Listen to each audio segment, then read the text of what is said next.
Are there riches in niches? Hi, I'm Brian Pombo. Welcome back to Brian J. Pombo Live.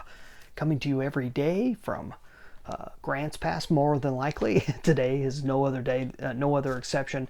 We're here at the headquarters for brianjpombo.com, and you'll notice I'm dressed a little bit differently because I was working outdoors today. My hair's a mess. I haven't been shaved, nothing else. I'm getting ready to hopefully go in and get a haircut by my favorite barber, myself. I've got a pair of clippers that I just do my own hair, so well, you'll get to see tomorrow whether it actually worked out or not. But today I got my hat on and I still in my work clothes from working outdoors, and I wanted to go over a little concept about niches, and because people are always talking about whether it's a good idea to niche down within an industry or sub industries and whether that's worthwhile or not. I'm going to give you a great example, one that just came in through my mailbox. This is a catalog. It's called Scrubs, and then it says down here Veterinary Apparel.com. Okay, this is an entire paper catalog sent to me. It wasn't sent to me personally. This was sent to someone who probably used to live at this address, and but it says the or current resident, so it'll show up. They'll keep sending it until you tell them not to, and so this showed up here. This is not just all about scrubs for people in the medical industry or anyone that would wear scrubs, you know, those type of clothing, but also this is specifically for people who are veterinarians or in the veterinary field. Okay, so you're talking about a very, very, very specific sub niche. Very interesting when you flip through something like this, because what's the difference if you wear any form of scrubs? Does it really matter whether you are helping a cat, a human, or doing dentistry or doing anything else? Does it really matter? No, it doesn't. But, and honestly, most of these pages don't seem to have anything to do with animals whatsoever, except for the fact that you can get little, no, well, except for the fact that they fit some animals into these pictures, and that you can get little prints of dogs, cats, maybe the logo for your veterinary office. You could put all that on here, so it's more of an embroidery and print shop than anything else. Most of these pages, and this is huge. This is a huge catalog. This is a big paper catalog. It's 79 pages long.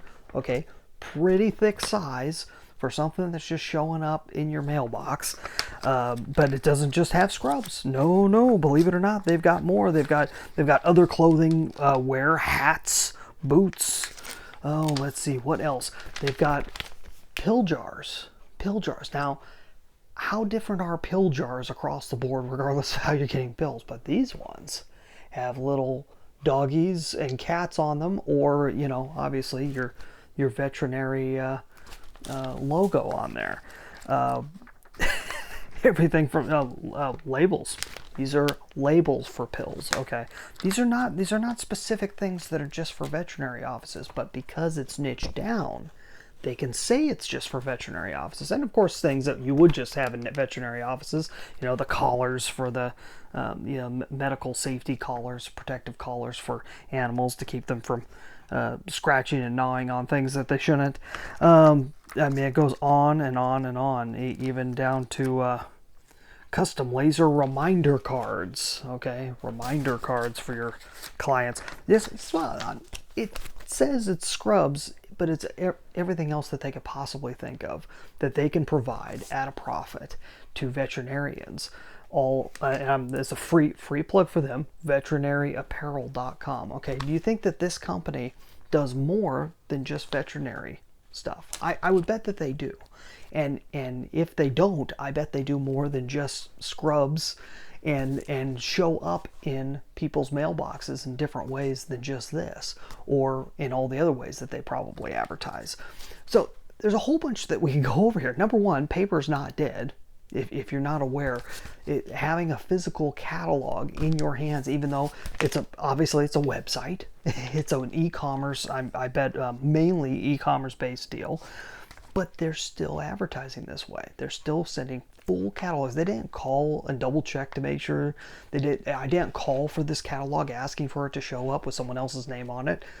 It just showed up. So they've got enough profit on this to be able to put these out over and over and over again. Plus, in addition to that, look at the niching. Look at the niching down. They've taken things that really anybody in any industry can use. Besides the scrubs, not everyone wears scrubs, but if you're talking about everything else in there, it's something that anybody can use. All it is this is a glorified print shop that's made it all about veterinarians. And so if you're a veterinarian, I would bet that this would be pretty appealing to you. I can only imagine, because they hit all the things that you normally be able to get from you might be able to get it from a local printer, except you get it right here from this catalog, from this website, and specifically for your industry. So here's my point.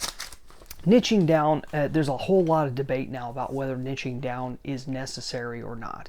It's not always necessary across the board, but if you want to be able to hit a specific person as clearly as possible, you have to talk directly to them. And sometimes that means niching down. This same company may do the same thing for dentists. It may do the same thing for people in the medical industry. It may do the same thing for chiropractic offices. I don't know. But they have the possibility to. Why wouldn't they? Why couldn't they? If there's a market there, why wouldn't you go after it and take the exact same thing, twist it just a little bit, and speak directly to a person to what their issues are, what their problems are, or what solutions you have for them? It's a great example, and I hope that gets your mind flowing a little bit. We can go on and on for days just about that one example and how you could use it in your business. If you'd like to find out more, go check out brianjpombo.com. We've got other videos talking about the same type of things. This is a tactic, the paper catalog within the e-commerce industry. This is a tactic that also denotes a very solid strategy behind it. And we can also take it all the way back to some very clear-cut principles having to do with marketing. You can dig into all those more at the website brianjpombo.com. You could also check out the Amazon Proof Strategy session, which is all about overcoming competition in your field. Go to brianjpombo.com/Amazon. That link is in the description, and we'll see you tomorrow. In the meantime, get out there and let the magic happen.